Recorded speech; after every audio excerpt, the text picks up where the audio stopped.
निसर्गाच्या सानिध्यात स्वच्छंद आणि शांत जीवनाची सुरुवात म्हणजेच कुडाळमधला एक अतिशय सुबक प्रकल्प.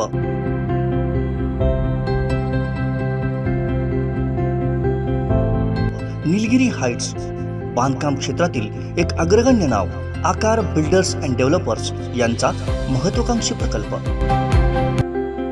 MIDC रोड, राज हॉटेल जवळ, कुडाळ, सिंधुदुर्ग. बुकिंगसाठी संपर्क 94 230 52 002 आणि 99 23 90 0202. पेडल क्रांती भारत, 2 पेडल्स आपलं भविष्य बदलू शकतात हा संदेश देत एक अनोख्या पद्धतीनं म्हणजे आपल्या मालवणी भाषेत संदेश देतोय की बसान बसान वाढली डेरी, उठ आता कर सायकल वारी. हा संदेश देणारा आहे आदित्य बटावले. हा आपल्या कुडाळ तालुक्यातला सुपुत्र आहे. त्यानं सध्या आपलं अनोखं अभियान सुरू केलं आहे आणि हे अनोखं अभियान म्हणजे तो सायकलनं त्यानं रांगणागड सर केला आहे. त्याचबरोबर सिंधुदुर्ग किल्ला आहे तो सुद्धा देखील त्यानं सर केला आहे. कोकणसात लाईव्हच्या माध्यमातून त्यानं आपल्याशी संवादसुद्धा साधला होता. आता पुन्हा एकदा तो आंगणेवाडीच्या जत्रेत इथं आलेला आहे आणि आंगणेवाडीच्या जत्रेत तो सायकल चालवण्याचं महत्त्व आणि सायकल चालवण्याचं फायदे तो इथल्या भाविकांना सांगतो. आपण त्याच्याशी थेट संवाद साधूया. आदित्य, तुझं हे अभियान नेमकं आहे तरी काय? जय हिंद. मी आज पेडल क्रांती भारत या 2 पेडल्स आपले भविष्य बदलू शकतात या मोहिमेअंतर्गत मी कुडाळ आंगणेवाडीचा प्रवास केला. इकडे येण्याचं कारण माझं हे की आंगणेवाडीच्या यात्रेला भरपूर दरवर्षी भाविक येत असतात. तर माझा एक तिकडे छोटासा प्रयत्न की मुंबईकर येतात किंवा आपल्या इकडचे भाविक जास्तीत जास्त येतात तर त्यांना जास्तीत जास्त लोकांपर्यंत पोहोचू शकेल की सायकल चालवलं पाहिजे आत्ता. आणि जे लोकांना गैरसमज जो आहे ना की म्हणजे 100 किलोमीटर 50 किलोमीटर एवढी लांब सायकल चालवली पाहिजे. तर माझं एक त्यांना असं सांगणं आहे की तुम्ही दिवसाला 5 किलोमीटर सायकल चालवा. की आपण जिकडे दूध पिशवी आणायला जाताना सायकल गाडी काढतो किंवा भाजी आणायला जाताना गाडी काढतो तर तिकडे न जाता तुम्ही सायकलचा छोटा वापर जर केला ना तर तुमचं नक्कीच जीवन तुमचं बदलू शकतं. फिटनेस तुमचा बऱ्यापैकी राहू शकतो. तर ते माझं एक पर्पज आहे. आणि आत्ता मी सिंधुदुर्ग किल्ला गेला, मागच्या वेळेला रांगणागड गेला आणि पुढे आता मी 19 फेब्रुवारीला शिवापूर गडावर जायचा माझा विचार आहे. सगळ्याचा उद्देश एकच आहे, सायकल लोकांनी जास्तीत जास्त वापरा हा संदेश देणे. तर याच उद्देशाने मी आत्ता आंगणेवाडी जत्रेला आलो. पण आदित्य, तुमचा जो लुक आहे तो एकदम डिफरंट आहे. म्हणजे एकतर तुम्ही कुर्ता घातलाय, धोतर नेसलंय आणि भारत माताचा झेंडा घेऊन तुम्ही हा संदेश देताय. तर या लुकविषयी काय सांग? ओके, पहिला लुकविषयी सांगतो की दरवेळेला मी सायकलिंग करताना असा विचार केलेला की आपण ट्रेडिशनल काहीतरी करायचं आणि धोतर आणि कुर्ताच घालायचं. त्याचं 2 कारणं. ही आपली संस्कृती आहे जी आपल्याला आपल्या पूर्वजांनी बहाल केली आहे. आणि दुसरं म्हणजे की आम्ही पूर्ण जो प्रवास जो आहे तो शेतकऱ्यांना आम्ही समर्पित करतो आहे. कारण शेतकरी आपल्या अन्नसखीला सगळ्यात महत्त्वाचा दुवा आहे. आणि शेतकरी जर नसेल तर आज आपण इकडे उभे पण राहू शकत नाही. मग त्यासाठी शेतकऱ्यांना समर्पित करत असल्यामुळे पूर्ण प्रवासा धोतर आणि कुर्त्यानेच. आणि जो फ्लॅग जो आहे, मी एक NCC कॅडेट होतो आणि मला म्हणजे माझं स्वप्न आहे की जिकडे जिकडे मी मुवमेंटला जाईन तिकडे तिकडे माझा भारत मातेचा झेंडा मला भारत मातेला तिकडे तिकडे न्यायचा आहे. आणि जे लोक असं म्हणतात ना की आदित्य तू एकटा आहेस, तर मी असं कधीच म्हणत नाही मी एकटा आहे. की माझ्याबरोबर माझी दुसरी आई, माझी भारत माता नेहमीच सोबत असते. म्हणजे मला एक माझी आई बरोबर आहे असं मला नेहमी वाटतं.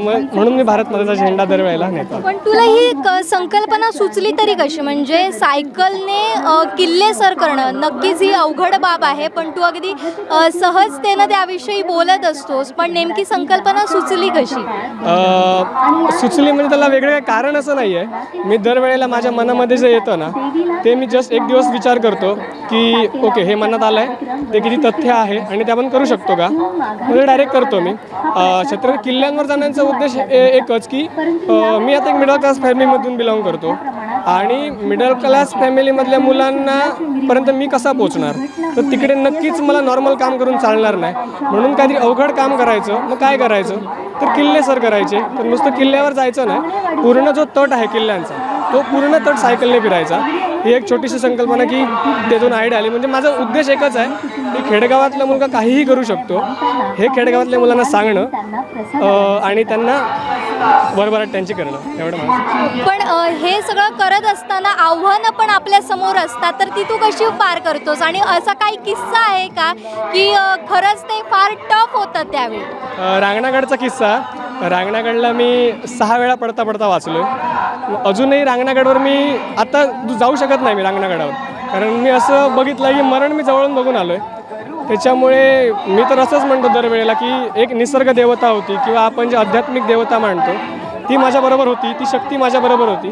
तिने मला फिरवून आणलं आणि तिने मला सुखरूप आणलं. त्याच्यामुळे म्हणजे असा किस्सा होता की रांगणागडवर जाताना हत्ती सोंड माची आहे ना, तो सगळ्यात डेंजर पॉईंट. तिकडे मी सायकल उचलून घेतलेली आणि तिकडे माझा म्हणजे व्हिडिओमध्ये पण आहे त्या म्हणजे मी पोस्ट केली आहे. तिकडे मी पाय घसरलो आणि तिकडे परत सायकलच्या वजनामुळे फक्त मी वाचलो. तो एक माझ्या आत्तापर्यंत सगळ्यात भयानक किस्सा. तू आणखीन एक मगाशी बोलता बोलता बोललास की खेडेगावातली मुलं काहीही करू शकतात, फक्त थोडीशी जिद्द असायला हवी, मेहनत करण्याची तयारी असायला हवी. पण तू त्याच खेडेगावातल्या मुलांना तुझ्या इन्स्टा पेजच्या माध्यमातून सुद्धा माहिती देत असतो, तर त्याविषयी काय सांगशील? आत्ता मी काय करतोय की म्हणजे माझा उपक्रम असा आहे पेडल क्रांती भारतच्या माध्यमातून की 5वी ते 12वीपर्यंतची जी मुलं आहेत त्यांना ॲज अ मी लीडर बनवायचं म्हणतोय. कसं तर आत्तापर्यंत जर आपण बघितलं तर एक 20-25 एजची जी माणसं असतात ती लिडरशिप करतात. मग सिटीमध्ये कसं होतं की छोटी मुलं जे आहेत त्यांना लिडरशिप आधीपासूनच मिळत असते, मग ती खेडेगावातल्या मुलांना मिळत नाही. मग आत्ता मी मुलांना काय सांगतोय की मी जेव्हा जेव्हा लेक्चर्स द्यायला जाईन ना तेव्हा लीड तुम्ही करायचं, लेक्चर्स तुम्ही द्यायचं. मग 5वीतला मुलगा असू दे, 8वीतला मुलगा असू दे, नंतर 12वीतला मुलगा असू दे, लेक्चर तुम्ही द्यायचं, लीड तुम्ही करायचं, बॅकअपला मी आहे. त्याच्यातून एक माझा प्रयत्न आहे की जर ते चुकले तर मी तिकडे आहे. पण 12वी जाऊन झाल्यानंतर एक 8वीतला मुलगा जर तिकडे लेक्चरचं देत असेल त्याचं 12वी जाईपर्यंत त्याच्यामध्ये असा कॉन्फिडन्स येऊ शकतो की तो काहीही करू शकतो. मग खेडेगावातल्या मुलांमध्ये ताकद आहे, फक्त ती ताकद फक्त त्यांना मी फक्त दाखवून देण्याचा, फक्त रिमाइंड करून देण्याचा फक्त माझ्या साईडने हा प्रयत्न आणि तो नक्कीच होईल. नक्कीच हा उपक्रमच अगदी कौतुकास्पद आहे. आणि अगदी शेवटचा प्रश्न की हा जो टास्क आहे तो आता पुढचे तुमचे काय प्लॅन्स आहेत आणि त्याचबरोबर युवकांना काय आवाहन करशील?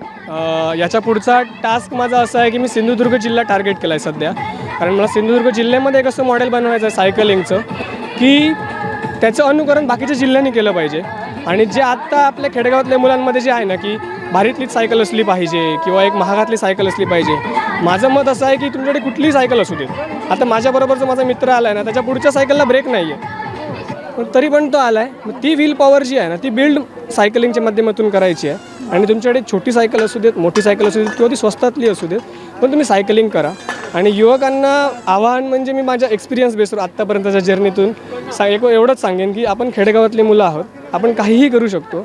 फक्त की थोडं फक्त म्हणजे असं मुलांचं असं होतं ना की म्हणजे मला कोणाचं ऐकायचं नसतं, तर जस्ट आपण शांत बसून ऐकून समोरच्याचं घेऊन आपण जर गोष्टी जर आपल्यासारख्या मनासारख्या जर केल्या ना तर आपण नक्कीच खेडेगावातली मुलं आपण शहरातल्या मुलांसारखं बेस्ट करू शकतो. याचा अर्थ असा नाही की शहरातली मुलं वाईट आहेत, शहरातली मुलं पण चांगलीच आहेत, पण खेडेगावातली मुलं जी पाठी कुठेतरी पडत आहेत ना शहरातल्या मुलांच्या कम्पॅरिझनमध्ये, तर त्याचं कारण मी म्हणतो की खेडेगावातली मुलं आहेत आणि त्यांची मेंटॅलिटी आहे ती बिल्ड करण्याचं माझ्या माध्यमातून मी एक छोटासा प्रयत्न करतो.